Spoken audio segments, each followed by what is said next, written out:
Hey, what's going on, guys? My name is Jake from TodaysiPhone.com, and here's your TIP Daily for June 27th, 2013. Okay, so the first story of the day, Virgin Mobile customers, listen up. Radio Shack will start selling the iPhone 5 for Virgin Mobile, starting at $499 tomorrow with a $50 rebate if you trade in an iPhone 4 or a 4S. Now, Radio Shack will carry both the black and slate versions and the silver and white version, but there's no word yet on what capacities the company's going to sell, whether it's just 16 gigabytes or 16, 32, and 64, or some combination of the three. Either way though, getting an iPhone 5 with unlimited data and no long-term contract is definitely a plus, especially with that $50 trade-in rebate. Okay, moving on. As you may or may not know, Google is shutting down Google Reader on July 1st, and there has been a swarm of companies and developers trying to fill the void that Google Reader is going to leave.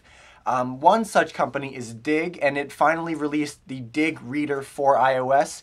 It's not its own separate application, it's built right into the existing Digg application. If you update the Digg app for free, version 5.0 comes built in with the Digg Reader. It has a couple pretty cool features, including the ability to sense your auto brightness settings if you have auto brightness turned on your phone, and then it will either give you a light interface or a dark interface, depending on the light situation based on your auto brightness controls. So you can check that out in the App Store now. Okay, and finally, Apple's had some pretty iconic commercials over the years, but its newest ad campaign doesn't seem to be testing very well. Apple's new Designed by Apple in California, Our Signature, like super overly sentimental ad campaign scored the lowest rating of 26 Apple commercials this year.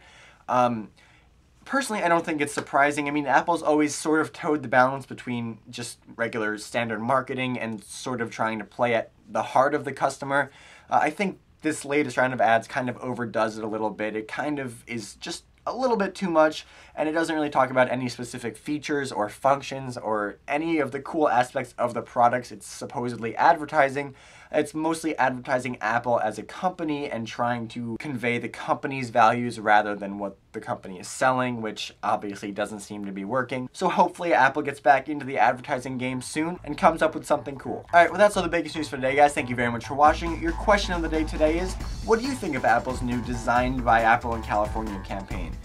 Personally, I think it's kind of annoying, and I'd just rather see the highlights of the products. But that's just me. So you can let me know your thoughts in the comment section down below or on Twitter at TIP_Jake. Please don't forget the links to everything I talked about in this video in the description down below, so definitely check those out. And as always, for more news, views, and reviews, don't forget to hit up TodaysiPhone.com.